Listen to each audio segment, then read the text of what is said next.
ప్రస్తుతం నారా లోకేష్ మాట్లాడుతున్నారు, లైవ్ చూద్దాం. చాలా చాలా ఉంది. అందుకే ఈరోజు ఈ పేరెంట్ టీచర్ మీటింగ్ సమావేశం ఏర్పాటు చేశాం. గతంలో ఎప్పుడు జరిగిన విధంగా అందరిని అనుసంధానం చేసే మార్గం మన ప్రభుత్వం ఎంచుకుంది. మొదటి పేరెంట్ టీచర్ మీటింగ్ బాపట్లో ఏర్పాటు చేశాం, రెండోది సత్యసాయి జిల్లాలో ఏర్పాటు చేశాం, మూడోది పార్వతీపురం మన మన్యం జిల్లాలో ఏర్పాటు చేసుకుంటాం కూడా ఈరోజు జరిగింది. ముఖ్య అతిథిగా గౌరవ ముఖ్యమంత్రి గారు హాజరు అవుతాం. నిజంగానే నా అదృష్టంగా, ఒక విద్యాశాఖ మార్చులుగా నా అదృష్టంగా నేను భావిస్తున్నా. అభివృద్ధి వికేంద్రీకరణ గురించి పెద్ద ఎత్తున చర్చ జరుగుతుంది. అన్ని ప్రాంతాలు సమగ్రంగా అభివృద్ధి చెందాలనేది గౌరవ ముఖ్యమంత్రి గారి ఆలోచన. ఆ సమగ్ర అభివృద్ధి జరగాలంటే విద్యా వ్యవస్థ కీలకమైన పాత్ర వహిస్తుందని ఈ సభాముఖంగా తెలుపుతున్నాం. పిల్లల్ని చూస్తే నాకు దేవుళ్ళు కనపడతారు. పిల్లలు మన భవిష్యత్తు. పిల్లలంటే నాకు చాలా ఇష్టం. అందుకే గౌరవ ముఖ్యమంత్రి గారిని అడిగి నేను విద్యాశాఖని ఎంచుకుంటాం జరిగింది. ఈ పేరెంట్ టీచర్ మీటింగ్ చూస్తే చిన్నప్పుడు నేను పాఠశాలకు వెళ్ళినప్పుడు నా పేరెంట్ టీచర్ మీటింగ్ గుర్తొస్తుంది. పేరెంట్ టీచర్ మీటింగ్ అనగా నాకు బాగా భయం వేసేది చిన్నప్పుడు.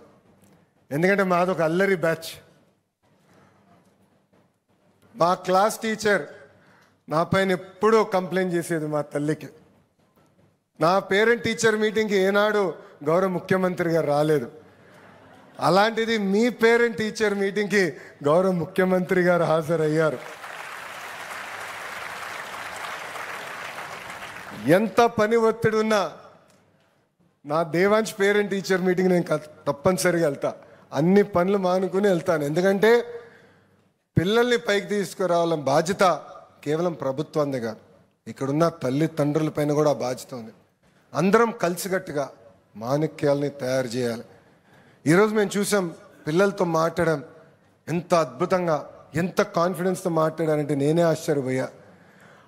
వాళ్ళ వయసులో నేను అంత కాన్ఫిడెంట్గా మాట్లాడలేకపోయేవాడిని. ఇట్లా ఒక మీటింగ్ ఆర్గనైజ్ చేసి మాట్లాడాలంటే తడబడేవాడిని. అలాంటిది ఈరోజు మన పిల్లలు చూడండి ఎంత అద్భుతంగా ఈ కార్యక్రమం నిర్వహిస్తున్నారు. చదువు విలువ గురించి నేను ఒక ఉదాహరణ చెప్తా. అప్పటికి భారతదేశానికి స్వాతంత్రం రాల. ఒక పిల్లోడు చిన్న వయసులో తండ్రిని కోల్పోయారు. వాళ్ళ తల్లి రూపాయి జమ చేర్చి ఆ పిల్లోడిని చదివిస్తుంది. కరెక్ట్గా ఆ తల్లికి ఒకసారి 3 రూపాయలు ఫీజు కట్టాల్సి వచ్చింది. డబ్బులు లేదు, ఏం చేయాలో తెలియని పరిస్థితి. ఏకంగా పుట్టింటి వాళ్ళు ఇచ్చిన ఆనాడు పట్టు చీరని తాకట్టు పెట్టి ఆ 3 రూపాయలు తీసుకుని ఆ పిల్లోడికి మంచి పాఠాలు చెప్పించింది. అది చూసి ఆ పిల్లోడిలో కసి పెరిగింది. బాగా చదవాలి, ఆ చీర తిరిగి మా అమ్మకి ఇప్పించాలని. ఒక బ్యారిస్టర్ అయ్యాడు. ఏకంగా ఒక పేపర్కి ఎడిటర్ అయ్యారు ఆ వ్యక్తి అహర్నిశలు కష్టపడ్డారు. స్వాతంత్రం కోసం పోరాడి భారతదేశానికి స్వాతంత్రం తీసుకొచ్చిన వ్యక్తి. ఏకంగా ఆంధ్ర రాష్ట్రానికి తొలి ముఖ్యమంత్రిగా నిలబడిన వ్యక్తి. ఆ వ్యక్తి పేరే ఆంధ్ర కేసరి టంగుటూరి ప్రకాశం పంతులు గారు.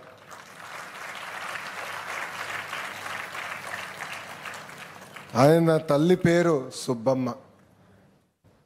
అంటే స్వాతంత్రం వచ్చే ముందల చదువు విలువెంతో ఆ తల్లికి తెలుసు.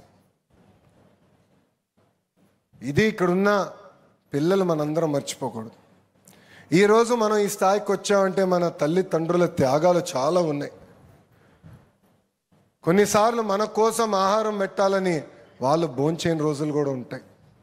మనకి జ్వరం వస్తే చాలా దిగులు పడతారు. సో ఇది తల్లిదండ్రుల్ని మనం మర్చిపోకూడదని ఇక్కడున్న పిల్లలందరూ కూడా నేను తెలియజేస్తున్నాను. పిల్లలకి ఏకంగా చదువుతో పాటు నైతిక విలువలు అనేది చాలా చాలా అవసరం. ఇప్పుడే తమ్ముడు చాలా బాగా మాట్లాడాడు, ఎంత అద్భుతంగా మాట్లాడాడు. నైతిక విలువలు సమాజంలో పెరగాల లక్ష్యంతో ఏకంగా చాగంటి కోటేశ్వరరావు గారికి క్యాబినెట్ ర్యాంక్ ఇచ్చి ప్రభుత్వానికి సలహాదారులు చేసిన వ్యక్తి గౌరవ ముఖ్యమంత్రి చంద్రబాబు నాయుడు గారు. కానీ చాగంటి కోటేశ్వరరావు గారి గొప్పతనం ఏంటంటే క్యాబినెట్ ర్యాంక్ ఇచ్చినా ప్రభుత్వం వాహనం ఆయన వాడడు, క్యాబినెట్ ర్యాంక్ ఇచ్చినా ప్రభుత్వం ఫోన్ వాడరు. ఆయన ఒక బాధ్యత ఇచ్చారు గౌరవ ముఖ్యమంత్రి గారు, ఆ బాధ్యత నేను నెరవేర్చుతానని కంకణం కట్టుకుని ఆయన ముందరికి వెళ్తున్నారు. 6వ తరగతి నుంచి 10వ తరగతి పిల్లల కోసం ప్రత్యేకంగా నైతిక విలువలపైన పుస్తకాలు రూపొందించి అది